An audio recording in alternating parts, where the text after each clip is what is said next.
ನಮಸ್ಕಾರ ಗೆಳೆಯರಿ, stock market Kannada ಚಾನಲ್ಗೆ ಸ್ವಾಗತ ಸುಸ್ವಾಗತ. ಗೆಳೆಯರಿ, ವಿಡಿಯೋದಲ್ಲಿ ಈ ವಾರ ನಮ್ಮ ಮಾರ್ಕೆಟ್ನ ಮೇಲೆ ಅಥವಾ ಕೆಳಗಡೆ ತಗೊಂಡು ಹೋಗಬಹುದಾಗಿರುವಂತಹ ಇಂಪಾರ್ಟೆಂಟ್ ಇವೆಂಟ್ ಗಳ ಬಗ್ಗೆ ತಿಳ್ಕೊಳ್ಳುವಂತ ಪ್ರಯತ್ನವನ್ನು ಮಾಡೋಣ. ಜೊತೆಗೆ ಈ ವಾರ ಶಾರ್ಟೆಸ್ಟ್ ವೀಕ್ ಆಗಿರುತ್ತೆ, ಯಾಕೆಂದ್ರೆ ಜಸ್ಟ್ 3 days ಮಾತ್ರ ಮಾರ್ಕೆಟ್ ಓಪನ್ ಇರುತ್ತೆ. ಇಂತ ಅನ್ಸರ್ಟೈನ್ ಕಂಡೀಷನ್ ಅಲ್ಲಿ ಒಳ್ಳೆ ಬೆಳವಣಿಗೆನೆ, ಬಟ್ ಅದ್ರ ಮಧ್ಯೆ ಏನಾದ್ರೂ ಗುಡ್ ನ್ಯೂಸ್ ಬಂದ್ರೆ ನಮ್ಗೆ ಡಿಸಪಾಯಿಂಟ್ಮೆಂಟ್ ಆಗ್ಬಹುದು. ಏನು ಮಾಡೋಕ್ಕಾಗೋದಿಲ್ಲ, ಮಾರ್ಕೆಟ್ ಒಂದಷ್ಟು ದಿನ ರಜೆ ಇರುತ್ತೆ. ನೋಡೋಣ ಯಾವೆಲ್ಲ ಇವೆಂಟ್ ಗಳಿದ್ದಾವೆ, ಎಷ್ಟು ಮಟ್ಟಿಗೆ ಮಾರ್ಕೆಟ್ ನ ಮೇಲೆ ಇಂಪ್ಯಾಕ್ಟ್ ಮಾಡಬಹುದು ತಿಳ್ಕೊಳ್ಳೋಣ. ಮೊದಲಿಗೆ ಡಿಸ್ಕ್ಲೇಮರ್ ಕೊಡ್ಲಿಕ್ಕೆ ಇಷ್ಟಪಡ್ತೀನಿ. ಇಲ್ಲಿ ಕವರ್ ಮಾಡ್ತಿರೋಂಥ ಯಾವುದೇ ಸ್ಟಾಕ್ ಅನ್ನು ಕೂಡ ರೆಕಮೆಂಡ್ ಮಾಡ್ತಿಲ್ಲ. ನೀವು ಫರ್ದರ್ ಸ್ಟಡಿ ಮೆಡಿಟೇಷನ್ ತಗೊಳ್ಬಹುದು. ಆಸ್ ಎ ಎಜುಕೇಶನಲ್ ಪರ್ಪಸ್ ನಾನು ವಿಡಿಯೋ ಮುಂದೆ ತರ್ತಾ ಇದ್ದೀನಿ. ಹಾಗೆ ಡಿಸ್ಕ್ರಿಪ್ಷನ್ ಅಲ್ಲಿ ಅಕೌಂಟ್ ಓಪನಿಂಗ್ ಲಿಂಕ್ ಇದೆ, ಅಕೌಂಟ್ ಅನ್ನು ಓಪನ್ ಮಾಡ್ಕೊಳ್ಬಹುದು. ಹೂಡಿಕೆಗೆ ಸಂಬಂಧಪಟ್ಟಂತೆ ನಿಮ್ಗೆ ಏನಾದರೂ ಸಪೋರ್ಟ್ ಬೇಕು ಅಂತಂದ್ರೆ ಈ ನಂಬರ್ಗಳ ಮೂಲಕ ನಮ್ಮ ಟೀಮ್ ನ ಕಾಂಟ್ಯಾಕ್ಟ್ ಮಾಡಬಹುದು. ಇಲ್ಲಿ ಮೆನ್ಷನ್ ಮಾಡಿರುವಂತಹ ಎಲ್ಲ ಸರ್ವಿಸಸ್ ನಮ್ಮ ಮೂಲಕ ಸಿಗುತ್ತೆ. ಬಟ್ ಇದಕ್ಕೆ ಕಂಡೀಷನ್ ಒಂದೇ, ನಮ್ಮ ಮೂಲಕ ಅಕೌಂಟ್ ಓಪನ್ ಆಗಿರಬೇಕು. ಹಾಗಾಗಿ ಅಕೌಂಟ್ ಓಪನ್ ಮಾಡ್ಕೊಂಡು ಕಾಂಟ್ಯಾಕ್ಟ್ ಮಾಡಬಹುದು. ಏನು ಇವೆಂಟ್ ಗಳಿಗೆ ಹೋಗೋದಕ್ಕೆ ಮುಂಚೆ ಕಳೆದ ವಾರದ ಮಾರ್ಕೆಟ್ ಪರ್ಫಾರ್ಮೆನ್ಸ್ ಅನ್ನು ನೋಡಿಕೊಂಡು ಮುಂದುವರಿಯೋಣ. ಕಳೆದ ವಾರ ಕೂಡ ಒಂದಿನ ನಮ್ಮ ಮಾರ್ಕೆಟ್ ಕ್ಲೋಸ್ ಇತ್ತು. 5 days ಓಪನ್ ಮಾಡಿದ್ರೆ 0.5% ಪಾಸಿಟಿವ್ ಕಾಣ್ತಾ ಇದೆ. ಬಟ್ ಕೊನೆ 2 ದಿನ ಭರ್ಜರಿಯಾಗಿ ಡೌನ್ ಆಯ್ತು ಅಂತ ಹೇಳ್ಬೋದು. ಕೊನೆ 2 ದಿನ ಅಲ್ಲ, ಎಸ್ಪೆಷಲಿ ಶುಕ್ರವಾರದ ಸೆಷನ್ ಅಲ್ಲಿ ನೋಡಬಹುದು, ಜಸ್ಟ್ 2 days ಅಲ್ಲಿ 2.5% ಡೌನ್ ಆಗಿದೆ. ವೀಕ್ಲಿ ಪಾಸಿಟಿವ್ ಇದ್ರು ಕೂಡ ಸೋಮವಾರ ಹಾಗೂ ಶುಕ್ರವಾರ 2 ದಿನ ಬಿಗ್ ಡೌನ್ ಫಾಲ್ ನೋಡ್ಲಿಕ್ಕೆ ಸಿಕ್ತು. ಹಾಗಾಗಿ ಹೈಯಿಂದ ಒಂದಷ್ಟು ಡೌನ್ ಫಾಲ್ ಕೂಡ ನೋಡ್ಲಿಕ್ಕೆ ಸಿಕ್ಕಿದೆ ನಮ್ಮ ಮಾರ್ಕೆಟ್ ಅಲ್ಲಿ. ಇನ್ನು ಸೆನ್ಸೆಕ್ಸ್ ಕಡೆ ಬಂದ್ರೆ ಇಲ್ಲಿ 5 days ಓಪನ್ ಮಾಡಿದ್ರೆ ಇಲ್ಲಿ ನೋಡಬಹುದು 1.94% ಡೌನ್ ಫಾಲ್ ನೋಡ್ಲಿಕ್ಕೆ ಕಾಣ್ತಾ ಇತ್ತು. ಇಲ್ಲಿ ಏನೋ ಸಮಥಿಂಗ್ ಮಿಸ್ಸಿಂಗ್ ಅಂತ ಹೇಳ್ಬೋದು, ಯಾಕೆಂದ್ರೆ ಎಷ್ಟು ಡಿಫರೆನ್ಸ್ ಆಗೋದಿಲ್ಲ. ನೋಡಬಹುದು, ನಾನೀಗ ಗ್ರೋ ನಲ್ಲಿ ಓಪನ್ ಮಾಡಿದ್ದೀನಿ. 1 week ಪರ್ಫಾರ್ಮೆನ್ಸ್ ಅನ್ನು ಓಪನ್ ಮಾಡಿದ್ರೆ 68 ಪಾಯಿಂಟ್ಸ್ ಅಥವಾ 0.09% ಡೌನ್ ತೋರಿಸುತ್ತೆ. ಗೂಗಲ್ ಅಲ್ಲಿ ಏನೋ ಸಮಸ್ಯೆ ಆಗಿದೆ, ಹಾಗಾಗಿ ನಮಗೆ 5 days ಓಪನ್ ಮಾಡಿದ್ರು 1.94 ಡೌನ್ ತೋರಿಸ್ತಿದೆ. ಬಟ್ ಆಕ್ಚುಲಿ ಫ್ಲಾಟಿಶ್ ಪರ್ಫಾರ್ಮೆನ್ಸ್ ನೋಡ್ಲಿಕ್ಕೆ ಸಿಕ್ಕಿದೆ ಕಳೆದ ವಾರ ನಮ್ಮ ಮಾರ್ಕೆಟ್ ಅಲ್ಲಿ. ಹಾಗೆ ನಿಫ್ಟಿ ಕೂಡ ನೋಡಬಹುದು, ನಿಫ್ಟಿಯಲ್ಲೂ ಕೂಡ 15 ಪಾಯಿಂಟ್ಸ್ ಅಥವಾ 0.07% ಪಾಸಿಟಿವ್ ಇದೆ, ಅಂದ್ರೆ ಫ್ಲಾಟಿಶ್ ಇದೆ. ಗೂಗಲ್ ಅಲ್ಲಿ ಅಡ್ಜಸ್ಟ್ ಆಗಿಲ್ಲ, ಒಂದು ದಿನ ಮಾರ್ಕೆಟ್ ರಜೆ ಇತ್ತಲ್ಲ, ಹಾಗಾಗಿ ಪ್ರಾಪರ್ ಆಗಿ ಅಡ್ಜಸ್ಟ್ ಆಗಿಲ್ಲ, ಹಾಗಾಗಿ ಅಲ್ಲಿ ಡಿಫರೆನ್ಸ್ ನಂಬರ್ ತೋರಿಸ್ತಿದೆ. ಬಟ್ ಫ್ಲಾಟಿಶ್ ಇದೆ. ಸೋಮವಾರ ನಮ್ಮ ಮಾರ್ಕೆಟ್ ಅಲ್ಲಿ ಡೌನ್ ಫಾಲ್ ಬಂತು, ಮಧ್ಯೆ ಒಳ್ಳೆ ರ್ಯಾಲಿ ನೋಡ್ಲಿಕ್ಕೆ ಸಿಕ್ತು. ಮಂಗಳವಾರ ಬುಧವಾರ ಗುರುವಾರ ರಜೆ ಇತ್ತು, ಶುಕ್ರವಾರ ಡೌನ್ ಆಯ್ತು. ಈ ರೀತಿ ಪರ್ಫಾರ್ಮೆನ್ಸ್ ಬಂತು, ಹಾಗಾಗಿ ಫ್ಲಾಟಿಶ್ ಪರ್ಫಾರ್ಮೆನ್ಸ್ ನೋಡ್ಲಿಕ್ಕೆ ಸಿಕ್ಕಿದೆ ಕಳೆದ ವಾರ ನಮ್ಮ ಮಾರ್ಕೆಟ್ ಅಲ್ಲಿ.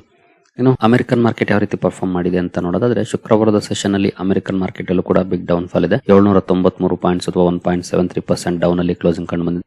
ನೋಡಬಹುದು, ಫ್ಲಾಟಿಶ್ ಆಗಿ ಓಪನ್ ಆಗಿದೆ, ಆ ನಂತರ ಕಂಟಿನ್ಯೂಸ್ ಡೌನ್ ಫಾಲ್ ಕಂಡು 1.73% ಡೌನ್ ಆಗಿದೆ ಓವರ್ ಆಲ್. 5 days ಪರ್ಫಾರ್ಮೆನ್ಸ್ ಅನ್ನು ಓಪನ್ ಮಾಡಿದ್ರೆ 637 ಪಾಯಿಂಟ್ಸ್ ಅಥವಾ 1.39% ಡೌನ್ ಅಲ್ಲಿ ಕ್ಲೋಸಿಂಗ್ ಕಂಡು ಬಂದಿದೆ 1 week ಅಲ್ಲಿ. ಅಮೆರಿಕನ್ ಮಾರ್ಕೆಟ್ ಕೂಡ ಡೌನ್ ಆಗಿದೆ. ಇನ್ನು ನಾಸ್ಡಾಕ್ ಕಡೆ ಬಂದ್ರೆ, ನಾಸ್ಡಾಕ್ ಅಲ್ಲಿ ಶುಕ್ರವಾರ ಮೋರ್ ದನ್ 2% ಡೌನ್ ಫಾಲ್ ಇದೆ ಅಥವಾ 459 ಪಾಯಿಂಟ್ಸ್. 5 days ಪರ್ಫಾರ್ಮೆನ್ಸ್ ಅನ್ನು ಓಪನ್ ಮಾಡಿದ್ರೆ ಇಲ್ಲೂ ಕೂಡ 1047 ಪಾಯಿಂಟ್ಸ್ ಅಥವಾ 4.76% ಡೌನ್ ಅಲ್ಲಿ ಕ್ಲೋಸಿಂಗ್ ನೋಡ್ಲಿಕ್ಕೆ ಸಿಕ್ಕಿದೆ. ನಾಸ್ಡಾಕ್ ಅಲ್ಲಿ ಸ್ವಲ್ಪ ಜಾಸ್ತಿನೇ ಡೌನ್ ಫಾಲ್ ಇದೆ compare to Dow Jones. Tech index ಒಂದಷ್ಟು ಡೌನ್ ಫಾಲ್ ಅನ್ನ ಕಂಡಿದೆ. ಅದಕ್ಕೆ ಪ್ರಮುಖ ಕಾರಣ ಅಂತಂದ್ರೆ ಎಐ ಗೆ ಸಂಬಂಧಪಟ್ಟಂತೆ ಹಲವು ಸುದ್ದಿಗಳು ಬಂದವು. ಕೆಲವರು ವರಿಸಮ್ ರಿಪೋರ್ಟ್ಸ್ ಅನ್ನ ಕೊಡ್ತಿದ್ದಾರೆ, ಕೆಲವರು ನಾಟೆ ವರಿ ಅಂತಾರೆ. ಮಿಕ್ಸ್ಡ್ ಸೆಟ್ ಆಫ್ ಒಪಿನಿಯನ್ಸ್ ಇದೆ ಎಐ ಗೆ ಸಂಬಂಧಪಟ್ಟಂತೆ. ಹಾಗಾಗಿ ಮಾರ್ಕೆಟ್ ಸ್ವಲ್ಪ ಕಾಶಿಯಸ್ ಆಗಿ ಮೂವ್ ಆಗಿದೆ. 4ರಿಂದ 5% ವರೆಗೂ ಡೌನ್ ಆಗಿದೆ ಅಮೆರಿಕನ್ ಮಾರ್ಕೆಟ್ ಅಲ್ಲಿ ನಾಸ್ಡಾಕ್ ಕಂಪೋಸಿಟ್ ಕಳೆದ ವಾರ. ಇನ್ನು ಮೊದಲಿಗೆ ಮಾರ್ಕೆಟ್ ಹಾಲಿಡೇಸ್ ಕಡೆ ನಾವು ಬಂದ್ರೆ, ಈ ವಾರದಲ್ಲಿ ನೋಡಬಹುದು 31 ಮಾರ್ಚ್ ಮಂಗಳವಾರ ಮಹಾವೀರ್ ಜಯಂತಿ ಪ್ರಯುಕ್ತ ರಜೆ ಇರುತ್ತೆ ಮಾರ್ಕೆಟ್. ಹಾಗೆ 3ನೇ ತಾರೀಕು ಫ್ರೈಡೆ, ಗುಡ್ ಫ್ರೈಡೆ ಪ್ರಯುಕ್ತ ರಜೆ ಇರುತ್ತೆ. ಅಂದ್ರೆ ಮಂಗಳವಾರ ರಜೆ ಇರುತ್ತೆ, ಶುಕ್ರವಾರ ರಜೆ ಇರುತ್ತೆ. ಮಾರ್ಕೆಟ್ ಓಪನ್ ಇರೋದು ಸೋಮವಾರ, ಬುಧವಾರ, ಗುರುವಾರ 3 ದಿನ. ಶಾರ್ಟ್ ಅಂಡ್ ವೀಕ್ ಅಂತಾನೆ ಹೇಳ್ಬೋದು. ಜಸ್ಟ್ 3 days ಮಾರ್ಕೆಟ್ ಓಪನ್ ಇರುತ್ತೆ, 2 days ರಜೆ ಇರುತ್ತೆ. ನೋಡೋಣ ಯಾವ ರೀತಿ ಪರ್ಫಾರ್ಮೆನ್ಸ್ ಇರುತ್ತೆ ಅಂತ. ಹಾಗೆ ನೆಕ್ಸ್ಟ್ ಇವೆಂಟ್ ಅಂತಂದ್ರೆ ಅದು ಟ್ಯಾಕ್ಸ್ ಹಾರ್ವೆಸ್ಟಿಂಗ್ ಟೈಮ್. ನಾಳೆ ಒಂದೇ ದಿನ ಟೈಮ್ ಸಿಗ್ತಾ ಇರೋದು, ಯಾಕಂದ್ರೆ 31ಕ್ಕೆ ಮಾರ್ಕೆಟ್ ರಜೆ ಇದೆ ಮಹಾವೀರ್ ಜಯಂತಿ ಪ್ರಯುಕ್ತ. ಹಾಗಾಗಿ ಇನ್ ಕೇಸ್ ನೀವೇನಾದ್ರೂ ಟ್ಯಾಕ್ಸ್ ಹಾರ್ವೆಸ್ಟ್ ಮಾಡ್ಬೇಕು ಅಂದ್ರೆ ನಾಳೆ ಒಂದೇ ದಿನ ಅವಕಾಶ ಇರೋದು. ನಾಳೆನೆ ಬೈಯಿಂಗ್ ಸೆಲ್ಲಿಂಗ್ ಏನಿದ್ರು ಮಾಡ್ಕೊಳ್ಬೇಕಾಗುತ್ತೆ. ಎಸ್ಪೆಷಲಿ ಸೆಲ್ಲಿಂಗ್, ಬೈಯಿಂಗ್ ಅಂತೂ ಮಾಡೋದ್ರಿಂದ ಬದಲಾವಣೆ ಆಗೋದಿಲ್ಲ, ಸೆಲ್ಲಿಂಗ್ ಅನ್ನ ಮಾಡ್ಬೇಕಾಗುತ್ತೆ. ಏನಿದು ಟ್ಯಾಕ್ಸ್ ಹಾರ್ವೆಸ್ಟಿಂಗ್, ಇನ್ ಕೇಸ್ ನೀವೇನಾದ್ರೂ ಹಿಂದಿನ ವಿಡಿಯೋ ಅಂದ್ರೆ ಲಾಸ್ಟ್ ವೀಕ್ ವಿಡಿಯೋ ನೋಡಿಲ್ಲ ಅಂದ್ರೆ ಮೇ ಬಿ ಇದ್ರ ಬಗ್ಗೆ ಗೊತ್ತಿಲ್ಲದೆ ಇರಬಹುದು. In case last week video ನೋಡಿಲ್ಲ ಅಂತಂದ್ರೆ ಒಂದ್ಸಲ ನೋಡಿ. ವಿಡಿಯೋ ಸೆಕ್ಷನ್ ಗೆ ಬಂದ್ರೆ ಇಲ್ಲಿ ಕೆಳಗಡೆ ಸ್ಕ್ರೋಲ್ ಮಾಡಿದ್ರೆ ಇಲ್ಲಿದೆ ನೋಡಬಹುದು, ಮಾರ್ಚ್ 30ರೊಳಗೆ ಹೀಗೆ ಮಾಡಿ ಟ್ಯಾಕ್ಸ್ ಸೇವ್ ಮಾಡಿ ಅಂತ ಇದೆ. ಈ ವಿಡಿಯೋ ಇನ್ ಕೇಸ್ ಇಲ್ಲಿವರೆಗೂ ನೋಡಿಲ್ಲ ಅಂದ್ರೆ ಈ ವಿಡಿಯೋನ ನೋಡಿ. ಟ್ಯಾಕ್ಸ್ ಹಾರ್ವೆಸ್ಟಿಂಗ್ ಬಗ್ಗೆ ಅದರಲ್ಲಿ ಕವರ್ ಮಾಡಿದೀನಿ, ಡೀಟೇಲ್ ಆಗಿ ಮೆನ್ಷನ್ ಮಾಡಿದೀನಿ ಯಾವ ರೀತಿ ಟ್ಯಾಕ್ಸ್ ಅನ್ನ ಸೇವ್ ಮಾಡಬಹುದು ಅಂತ. ಜೊತೆಗೆ ಇದು ಲೀಗಲಿ ಸರ್ಕಾರನೇ ಇದಕ್ಕೆ ಅವಕಾಶವನ್ನ ಕೊಡುತ್ತೆ, ಇಲ್ಲೀಗಲ್ ಅಲ್ಲ, ಲೀಗಲ್ ಆಗಿ ಮಾಡೋದಕ್ಕೆ ಅವಕಾಶ ಇರುತ್ತೆ. ಇಂಟ್ರೆಸ್ಟ್ ಇರೋ ಆ ವಿಡಿಯೋನ ನೋಡಿ ಟ್ಯಾಕ್ಸ್ ಹಾರ್ವೆಸ್ಟಿಂಗ್ ಅನ್ನ ಮಾಡಬಹುದು. ಮೇ ಬಿ ಸೋಮವಾರ ವಾಲಟೈಲ್ ಕೂಡ ಇರಬಹುದು, ಮೊದಲೇ ನೆಗೆಟಿವ್ ಸೆಂಟಿಮೆಂಟ್ ಇದೆ ಮಾರ್ಕೆಟ್ ಅಲ್ಲಿ. ಅಂತ ಸಂದರ್ಭದಲ್ಲಿ ಅಬ್ವಿಯಸ್ಲಿ ಇದು ಒಂದಷ್ಟು ಕಾಂಟ್ರಿಬ್ಯೂಷನ್ ಮಾಡಬಹುದು. ಲಾಸ್ ಬುಕಿಂಗ್ ಮಾಡಿ ಪ್ರಾಫಿಟ್ ಗೆ ಅಡ್ಜಸ್ಟ್ ಮಾಡುವಂತದ್ದು ಟ್ಯಾಕ್ಸ್ ಹಾರ್ವೆಸ್ಟಿಂಗ್. ಇನ್ ಕೇಸ್ ನೀವೇನಾದ್ರೂ ಅಡ್ಜಸ್ಟ್ ಮಾಡಬೇಕು ಅಂದ್ರೆ ಕೊನೆ ದಿನ ಆಗಿರುತ್ತೆ ಸೋಮವಾರ, ಟ್ರೈ ಮಾಡಬಹುದು, ಅವಶ್ಯಕತೆ ಇದೆ ಅಂದ್ರೆ. ಇಲ್ಲ ಅಂದ್ರೆ ಆಸ್ ಯೂಶುವಲ್ ಕಂಟಿನ್ಯೂ ಮಾಡಬಹುದು, ಅದರ ಅವಶ್ಯಕತೆ ಏನಿರಲ್ಲ. ಇನ್ನು ಬೇರೆ ಇವೆಂಟ್ ಗಳ ಕಡೆ ಬಂದ್ರೆ ಎಸ್ಪೆಷಲಿ ಮಿಡ್ಲ್ ಈಸ್ಟ್ ವಾರ್ ತುಂಬಾನೇ ಇಂಟೆನ್ಸಿಫೈ ಆಗ್ತಾ ಇದೆ ದಿನೇ ದಿನೇ. ಈಗ ನೋಡಬಹುದು ಹೌತೀಸ್ ಕೂಡ ಇಸ್ರೇಲ್ ಮೇಲೆ ಅಟ್ಯಾಕ್ ಮಾಡ್ತಿದ್ದಾರೆ, ಲೆಬನಾನ್ ಇಂದ ಹಿಜ್ಬುಲ್ಲಾಗಳು ಅಟ್ಯಾಕ್ ಮಾಡ್ತಿದ್ದಾರೆ, ಈ ಕಡೆಯಿಂದ ಇರಾನ್ ಕೂಡ ಅಟ್ಯಾಕ್ ಮಾಡ್ತಾ ಇದೆ. ಮೂವರು ಕೂಡ ಇಸ್ರೇಲ್ ಮೇಲೆ ಮುಗಿ ಬೀಳ್ತಿದ್ದಾರೆ. ಇಸ್ರೇಲ್ ಹಾಗೂ ಅಮೆರಿಕ ಇರಾನ್ ನ ಮೇಲೆ ಮುಗಿ ಬೀಳ್ತಿದ್ದಾವೆ, ಇರಾನ್ ಮಿಡ್ಲ್ ಈಸ್ಟ್ ಕಂಟ್ರೀಸ್ ಮೇಲೆ ಮುಗಿ ಬೀಳ್ತಿದೆ. ಸೊ ಸಾಕಷ್ಟು ಡೆವಲಪ್ಮೆಂಟ್ಸ್ ಆಗ್ತಾ ಇದೆ, ಇಂಟೆನ್ಸಿಫೈ ಆಗ್ತಾ ಇದೆ.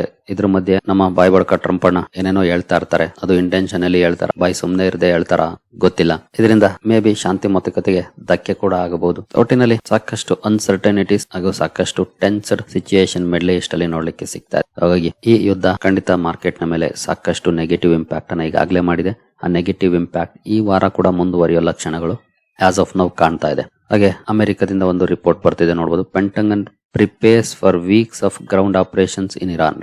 ರಿಪೋರ್ಟ್ ಮೂಲಕ ಬರ್ತಾ ಇರುವಂತದ್ದು ಗ್ರೌಂಡ್ ಆಪರೇಷನ್ಸ್ ಮಾಡುತ್ತಾ ಅಥವಾ ಎದುರ್ಕೊಳ್ತಾರ ಗೊತ್ತಿಲ್ಲ. ಈಗಾಗಲೇ ಇರಾನ್ ಕೂಡ ವೆಲ್ಕಮ್ ಟು ಹೆಲ್ ಅಂತ ಹೇಳ್ತಿದೆ ಅಮೆರಿಕನ್ ಸೈನಿಕರಿಗೆ.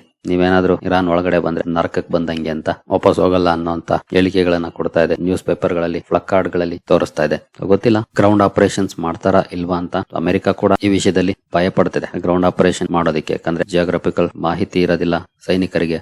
ಜೊತೆಗೆ ಇರಾನಿಯನ್ಸ್ ಲೋಕಲ್ ಸಪೋರ್ಟ್ ಕೂಡ ಪಡ್ಕೊಳ್ತಾರೆ, ಬಟ್ ಅದು ಅಮೆರಿಕನ್ ಸೈನಿಕರಿಗೆ ಅಥವಾ ಇಸ್ರೇಲ್ ಸೈನಿಕರಿಗೆ ಸಿಗಲ್ಲ. ಇದ್ರ ಜೊತೆಗೆ ಇರಾನ್ IRGC ಗೆರಿಲ್ಲಾ ಯುದ್ಧ ತಂತ್ರದಲ್ಲೂ ಕೂಡ ಟ್ರೈನ್ ಆಗಿರುವಂತದ್ದು. ಅದೇ ರೀತಿ ಸಾಕಷ್ಟು ಇಶ್ಯೂಸ್ ಇದೆ. ಬೆಟ್ಟ ಗುಡ್ಡಗಳಲ್ಲಿ ಆಪರೇಷನ್ಸ್ ಮಾಡಕ್ಕೆ ಅಮೆರಿಕನ್ ಯೋಧರಿಗೆ ಕಷ್ಟ. ಅದೇ ಕಾರಣಕ್ಕೆ ಹಿಂದೆ ಮುಂದೆ ನೋಡ್ತಾ ಇರೋದು ಇಷ್ಟು ದಿನ, ಇಲ್ಲಾಂದ್ರೆ ಎಷ್ಟೊತ್ತಿಗೆ ನುಗ್ಗಿರೋರು. ರಿಪೋರ್ಟ್ಸ್ ಮೂಲಕ ಈ ಸುದ್ದಿ ಬರ್ತಾ ಇದೆ, ಬಟ್ ಆಕ್ಚುಯಲ್ ಆಗಿ ಅಮೆರಿಕ ಹಾಗೂ ಇಸ್ರೇಲ್ ಗ್ರೌಂಡ್ ಆಪರೇಷನ್ಸ್ ಅನ್ನ ಮಾಡ್ತಾರ ಗೊತ್ತಿಲ್ಲ. ವಾಚ್ ಮಾಡ್ಬೇಕಾಗತ್ತೆ ಈ ವಾರ ಯಾವ ರೀತಿ ಇರುತ್ತೆ ಇಲ್ಲಿಂದ ಬರುವಂತ ಸುದ್ದಿಗಳು ಅಂತ. ಅದರ ಇಂಪ್ಯಾಕ್ಟ್ ಮಾರ್ಕೆಟ್ ನ ಮೇಲೆ ಖಂಡಿತ ಇದ್ದೇ ಇರುತ್ತೆ.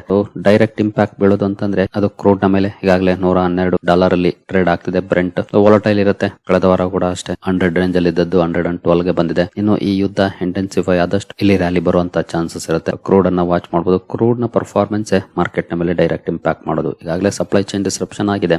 ಇದರ ಜೊತೆಗೆ ಪ್ರೈಸ್ ಕೂಡ ಹೈಕ್ ಆಗ್ತಾ ಹೋದ್ರೆ ಅದಿನ್ನು ನೆಗೆಟಿವ್ ಡೆವಲಪ್ಮೆಂಟ್ ಆಗುತ್ತೆ ಗ್ಲೋಬಲ್ ಎಕಾನಮೀಸ್ಗೆ, ಇನ್ಕ್ಲೂಡಿಂಗ್ ಭಾರತ. ವಾಚ್ ಮಾಡಬಹುದು ಕ್ರೂಡ್ ಅಲ್ಲಿ ಯಾವ ರೀತಿ ಪರ್ಫಾರ್ಮೆನ್ಸ್ ಬರುತ್ತೆ ಅಂತ. ನಂತರ FIS ಆಕ್ಟಿವಿಟಿ ಶುಕ್ರವಾರದ ಸೆಷನ್ ಅಲ್ಲಿ 4367 ಕೋಟಿ ನೆಟ್ ಸೆಲ್ಲಿಂಗ್ ಅನ್ನ FIS ಮಾಡಿದ್ದಾರೆ. DIS 3566 ಕೋಟಿ ನೆಟ್ ಬೈಯಿಂಗ್ ಅನ್ನ ಮಾಡಿದ್ದಾರೆ. ಈಗಾಗಲೇ ಈ ಮಂತ್ ಅಲ್ಲಿ ಭರ್ಜರಿ ನೆಟ್ ಸೆಲ್ಲಿಂಗ್ ಅನ್ನ FIS ಮಾಡಿದ್ದಾರೆ. ಅದರಲ್ಲೂ ಸೆಕ್ಟೋರಲ್ ಬೈಯಿಂಗ್ ಅಂಡ್ ಸೆಲ್ಲಿಂಗ್ ನೋಡಿದ್ರೆ ಮಾರ್ಚ್ ಅಲ್ಲಿ ನೋಡಬಹುದು ಆಟೋಮೊಬೈಲ್ಸ್ ಅಂಡ್ ಆಟೋ ಕಾಂಪೋನೆಂಟ್ಸ್ ಅಲ್ಲಿ 4800 ಕೋಟಿ ಸೆಲ್ ಮಾಡಿದ್ದಾರೆ. ಕ್ಯಾಪಿಟಲ್ ಗೂಡ್ಸ್ ಅಲ್ಲಿ ಇವರು ಬೈ ಮಾಡಿದ್ದಾರೆ ನೋಡಬಹುದು 3897 ಕೋಟಿ. ಲಾಸ್ಟ್ 3 ಮಂತ್ಸ್ ಅಲ್ಲಿ ಕಂಟಿನ್ಯೂಸ್ ಬೈ ಮಾಡಿದ್ದಾರೆ. ಕೆಮಿಕಲ್ಸ್ ಅಲ್ಲೂ ಕೂಡ ಸ್ವಲ್ಪ ಮಟ್ಟಿಗೆ ಲಾಸ್ಟ್ 3 ಮಂತ್ಸ್ ಅಲ್ಲಿ ಬೈ ಮಾಡಿದ್ದಾರೆ. ಕನ್ಸ್ಟ್ರಕ್ಷನ್ ಅಲ್ಲಿ ಲಾಸ್ಟ್ ಮಂತ್ ಅಂದ್ರೆ ಈ ತಿಂಗಳಲ್ಲಿ ಮಾರ್ಚ್ ಅಲ್ಲಿ 2975 ಕೋಟಿ ಸೆಲ್ ಮಾಡಿದ್ದಾರೆ. ಕನ್ಸ್ಟ್ರಕ್ಷನ್ ಅಲ್ಲಿ ಸೆಲ್ ಮಾಡಿದ್ದಾರೆ. ಕನ್ಸ್ಯೂಮರ್ ಡ್ಯೂರಬಲ್ಸ್ ಸೆಲ್ ಮಾಡಿದ್ದಾರೆ. ಕನ್ಸ್ಯೂಮರ್ ಸರ್ವಿಸಸ್ ಅಲ್ಲಿ ಸ್ವಲ್ಪ ಬೈಯಿಂಗ್ ಅನ್ನ ಮಾಡಿದ್ದಾರೆ. FMCG ಸೆಲ್ ಮಾಡಿದ್ದಾರೆ. ಕಂಟಿನ್ಯೂಸ್ ಸೆಲ್ಲಿಂಗ್ ಅನ್ನ ಮಾಡಿದ್ದಾರೆ. ಫೈನಾನ್ಷಿಯಲ್ ಸರ್ವಿಸಸ್ ಅಲ್ಲಿ ನೋಡಬಹುದು ಭರ್ಜರಿ ಸೆಲ್ಲಿಂಗ್ ಅನ್ನ ಮಾಡಿದ್ದಾರೆ. 31,831 ಕೋಟಿ ಈ ತಿಂಗಳಲ್ಲಿ. Health care, forest material, health care ಅಲ್ಲಿ 2,400 ಕೋಟಿ ಸೆಲ್ ಮಾಡಿದ್ದಾರೆ. IT ನಲ್ಲಿ 1,263 ಕೋಟಿ ಹಿಂದಿನ ತಿಂಗಳಲ್ಲಿ ಭರ್ಜರಿಯಾಗಿ ಸೆಲ್ ಮಾಡಿದ್ದಾರೆ. IT ಸೆಕ್ಟರ್ ಅಲ್ಲಿ. ಇನ್ನು ಆಯಿಲ್ ಅಂಡ್ ಗ್ಯಾಸ್ ಇಲ್ಲೂ ಕೂಡ ಸೆಲ್ ಮಾಡಿದ್ದಾರೆ. ಮೆಟಲ್ಸ್ ಅಂಡ್ ಮೈನಿಂಗ್ ಅಲ್ಲಿ ಬೈ ಮಾಡಿದ್ದಾರೆ. ಪವರ್ ಅಲ್ಲಿ ಬೈ ಮಾಡಿದ್ದಾರೆ. ರಿಯಾಲಿಟಿ ಸೆಲ್ ಮಾಡಿದ್ದಾರೆ. ಸರ್ವಿಸಸ್ ಸೆಲ್ ಮಾಡಿದ್ದಾರೆ. ಟೆಲಿಕಮ್ಯುನಿಕೇಶನ್ ಅಲ್ಲೂ ಕೂಡ ಸೆಲ್ ಮಾಡೋರೆ. ಸೊ ಮೆಜಾರಿಟಿ ಕಡೆ ಸೆಲ್ ಮಾಡಿದ್ದಾರೆ. ಕೆಲವು ಸೆಕ್ಟರ್ಸ್ ಅಲ್ಲಿ ಬೈಯಿಂಗ್ ಅನ್ನ ಮಾಡಿದ್ದಾರೆ. ಲೈಕ್ ಪವರ್, ಹಾಗೆ metal and mining, consumer services, chemicals, capital goods ಇಲ್ಲಿ ಮಾತ್ರ ಸೆಲ್ಲಿಂಗ್ ಅನ್ನ ಮಾಡಿದ್ದಾರೆ. ಬೇಕಿದ್ರೆ ಆ ಸೆಕ್ಟರ್ಸ್ ಅನ್ನ ವಾಚ್ ಔಟ್ ಮಾಡಬಹುದು ಈ ವಾರ ಕೂಡ.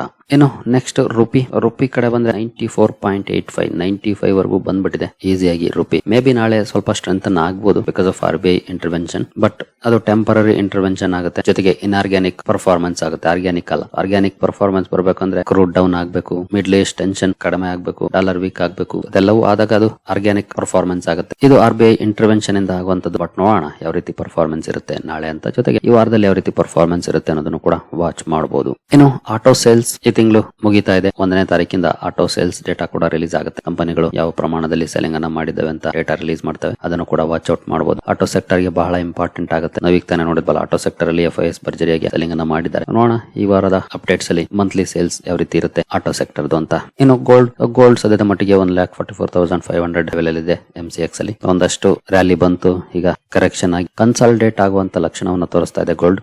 ನೋಡಬಹುದು ಆಲ್ಮೋಸ್ಟ್ 1,92,000 ವರೆಗೂ ಕೂಡ ಹೋಗಿತ್ತು MCX ಅಲ್ಲಿ. ನಂತರ ಡೌನ್ ಫಾಲ್ ಕಂಡು ಬಂದು ಈಗ ಕನ್ಸಾಲಿಡೇಟ್ ಆಗುವಂತ ಲಕ್ಷಣವನ್ನು ತೋರಿಸ್ತಾ ಇದೆ. ವಾಚ್ ಮಾಡಬಹುದು ಗೋಲ್ಡ್ ಅಲ್ಲಿ ಯಾವ ರೀತಿ ಪರ್ಫಾರ್ಮೆನ್ಸ್ ಇರುತ್ತೆ ಅಂತ.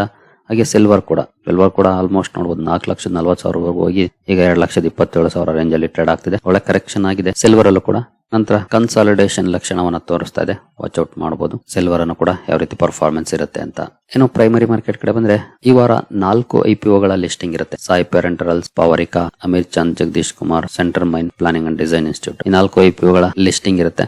ಇವುಗಳನ್ನು ಕೂಡ ವಾಚ್ ಮಾಡಬಹುದು, ಯಾವ ರೀತಿ ಇರುತ್ತೆ ಕಂಪನಿಗಳ ಲಿಸ್ಟಿಂಗ್ ಅಂತ. ಡಿಸಪಾಯಿಂಟ್ಮೆಂಟ್ ಮಾಡ್ತಾವ, ಲಾಭವನ್ನ ಕೊಡ್ತಾವ, ವಾಚ್ ಮಾಡಬಹುದು. ಇನ್ನು ಈ ವಾರದ ಕಾರ್ಪೊರೇಟ್ ಆಕ್ಷನ್ ಕಡೆ ಬಂದ್ರೆ ಈ ವಾರ ಕೂಡ ಹಲವಾರು ಕಂಪನಿಗಳ ಕಾರ್ಪೊರೇಟ್ ಆಕ್ಷನ್ ಇದೆ. ಎಸ್ಪೆಷಲಿ ARB ಇನ್ಫ್ರಾ ಡೆವಲಪರ್ಸ್ ನ ಬೋನಸ್ ಇಶ್ಯೂ ಇದೆ. 30 ಮಾರ್ಚ್ ಅಂದ್ರೆ ನಾಳೆ ನೆಕ್ಸ್ಟ್ ಡೇಟ್ ಆಗಿರುತ್ತೆ. 1:1 ರೇಷಿಯೋದಲ್ಲಿ ಕಂಪನಿ ಬೋನಸ್ ಅನ್ನ ಕೊಡ್ತಾ ಇದೆ. ನಂತರ ಟ್ರೈಟಾನ್ ವಾಲ್ವ್ಸ್ ನ ಬೋನಸ್ ಇಶ್ಯೂ ಕೂಡ ಇದೆ. 3:1 ರೇಷಿಯೋದಲ್ಲಿ ಅಂದ್ರೆ 1 ಶೇರ್ ಇದ್ರೆ 3 ಶೇರ್ಗಳನ್ನ ಬೋನಸ್ ಆಗಿ ಕೊಡ್ತಾ ಇದೆ. B2B ಸಾಫ್ಟ್ವೇರ್ ಟೆಕ್ ಇದೆ. 1:2 ರೇಷಿಯೋದಲ್ಲಿ ಬೋನಸ್ ಅನ್ನ ಕೊಡ್ತಾ ಇದೆ. ಅಂದ್ರೆ 2 ಶೇರ್ ಇದ್ರೆ 1 ಶೇರು ಬೋನಸ್ ಆಗಿ ಸಿಗುತ್ತೆ. 2 ಏಪ್ರಿಲ್ ಎಕ್ಸ್ ಡೇಟ್ ಆಗಿರುತ್ತೆ. ನಂತರ R&B ಡೆನಿಮ್ಸ್ ಇದು ಕೂಡ ಬೋನಸ್ ಇಶ್ಯೂ ಮಾಡ್ತಾ ಇದೆ. 1:2 ರೇಷಿಯೋದಲ್ಲಿ ಅಂದ್ರೆ 2 ಶೇರ್ಗಳಿದ್ರೆ 1 ಶೇರ್ ಅನ್ನ ಬೋನಸ್ ಆಗಿ ಕೊಡ್ತಾ ಇದೆ. ನಂತರ R&B ಡೆನಿಮ್ಸ್ ನ ಸ್ಟಾಕ್ ಸ್ಪ್ಲಿಟ್ ಕೂಡ ಇದೆ. ₹2 ಅಂತ ಫೇಸ್ ವ್ಯಾಲ್ಯೂನ ₹1 ಮಾಡ್ತಾ ಇದೆ. ಅಂದ್ರೆ 1:2 ರೇಷಿಯೋದಲ್ಲಿ ಸ್ಟಾಕ್ ಸ್ಪ್ಲಿಟ್ ಆಗ್ತಾ ಇದೆ. ಇನ್ನು ಉಳಿದ ಕಂಪನಿಗಳು ಡಿವಿಡೆಂಡ್ ಕಾರಣಕ್ಕೆ ಫೋಕಸ್ ಅಲ್ಲಿರುತ್ತೆ. ಈ ಕಂಪನಿಗಳನ್ನು ಕೂಡ ವಾಚ್ ಮಾಡಬಹುದು. ಡ್ಯೂರಿಂಗ್ ಕಾರ್ಪೊರೇಟ್ ಆಕ್ಷನ್ ಸ್ಟಾಕ್ ಗಳಲ್ಲಿ ಯಾವ ರೀತಿ ಪರ್ಫಾರ್ಮೆನ್ಸ್ ಬರುತ್ತೆ ಅಂತ. ಸರಿ ಗೆಳೆಯರೆ, ಈ ವಾರ ಕೂಡ ವೊಲಟೈಲ್ ವೀಕ್ ಆಗಿರುತ್ತೆ. ಬಟ್ ಶಾರ್ಟ್ ಟರ್ಮ್ ವೀಕ್, 2 ದಿನ ಮಾರ್ಕೆಟ್ ರಜೆ ಇರುತ್ತೆ. ಜಸ್ಟ್ 3 ಡೇಸ್ ಮಾತ್ರ ಮಾರ್ಕೆಟ್ ಓಪನ್ ಇರುತ್ತೆ. ನೋಡೋಣ, ಹೋಪ್ ಇಟ್ಕೊಳ್ಳೋಣ ಬೆಟರ್ ಪರ್ಫಾರ್ಮೆನ್ಸ್ ಬರಲಿ, ಎಸ್ಪೆಷಲಿ ಮಿಡ್ಲ್ ಈಸ್ಟ್ ಇಂದ ಒಳ್ಳೆ ಸುದ್ದಿಗಳು ಬರಲಿ ಅಂತ. Let's see. ಸರಿ ಗೆಳೆಯರೆ, ಈ ಎಲ್ಲ ಅಪ್ಡೇಟ್ಸ್ ನಿಮಗೆ ಇಷ್ಟ ಆಗಿದೆ ಅಂದ್ಕೊಳ್ತೀನಿ. ಹಾಗೆ ಡಿಸ್ಕ್ರಿಪ್ಷನ್ ಅಲ್ಲಿ ಅಕೌಂಟ್ ಓಪನಿಂಗ್ ಲಿಂಕ್ ಇದೆ, ಅಕೌಂಟ್ ಅನ್ನು ಓಪನ್ ಮಾಡ್ಕೊಳ್ಬಹುದು. ಮುಂದಿನ ವಿಡಿಯೋದಲ್ಲಿ ಸಿಗೋಣ. ಅಲ್ಲಿವರೆಗೂ ಜೈ ಹಿಂದ್, ಜೈ ಕರ್ನಾಟಕ.